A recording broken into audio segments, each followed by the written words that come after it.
Hello,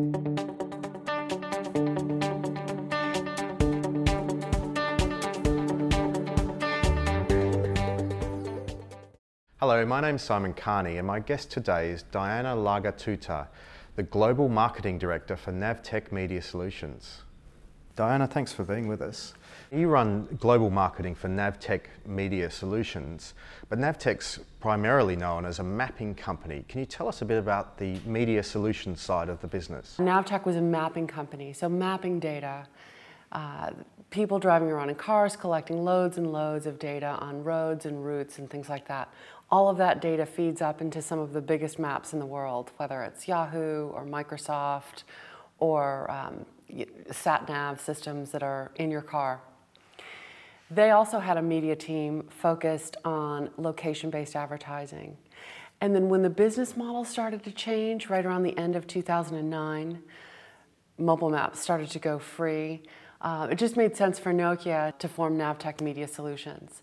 So this combined team is really working on location-based mobile advertising, and we can do more of a horizontal approach to the market. So we're working with some of the largest handset makers, mobile operators, mapping companies, app developers, the largest owners of location-aware media to form a network. What's needed in the ecosystem to make hyper-local advertising work? Yeah, we found out fairly early on that when you're going to target at that level, when you're targeting people who are within a few meters of a location, it really narrows your audience.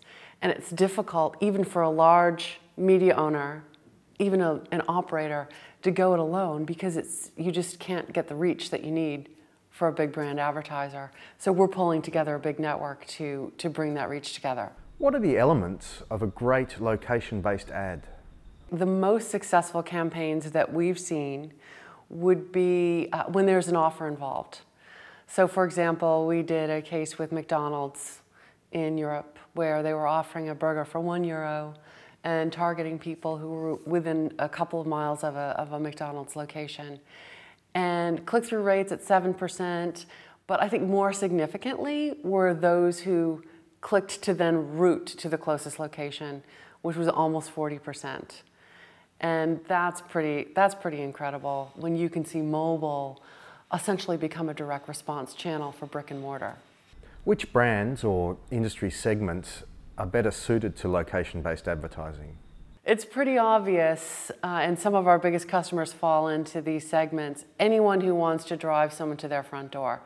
Restaurants, so quick serve restaurants like McDonald's, but also casual dining. So there's a big restaurant group in America called the Darden Group. We do a load of campaigns with them. The Olive Garden is part of that. Retail, any kind of retail, supermarkets, cinema chains, petrol, gas stations, banks who are trying to drive traffic into ATMs, cash points, branches, things like that. Those are the big ones. And even automotive. I think automotive companies who are trying to drive test drives, get people into a location to test drive. So what needs to happen for this to take off? The big brands are definitely the first types of companies who are doing this.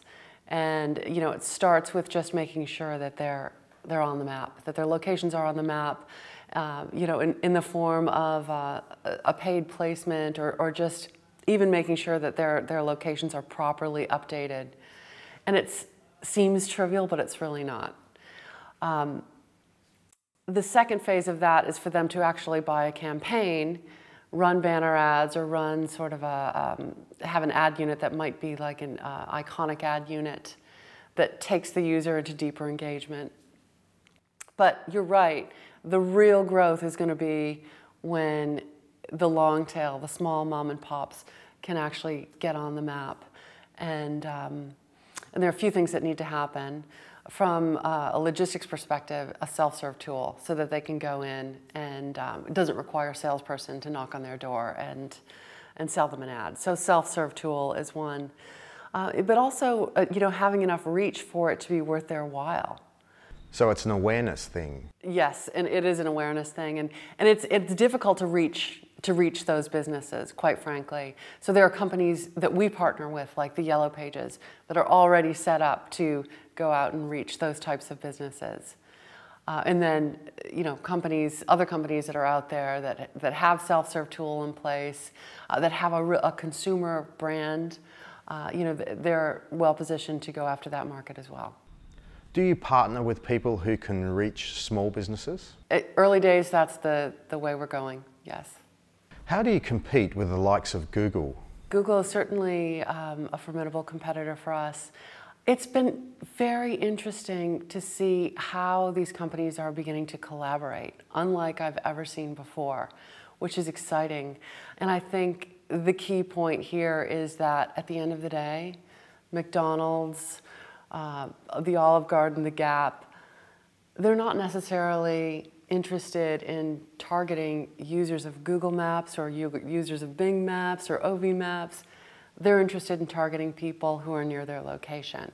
So we're just trying to bring it all together to provide that reach, regardless of what platform, what device, what application that consumer's using. So there's competition on one level and partnership on the other. Yes. Diana, thanks very much for being with us. Thank you very much.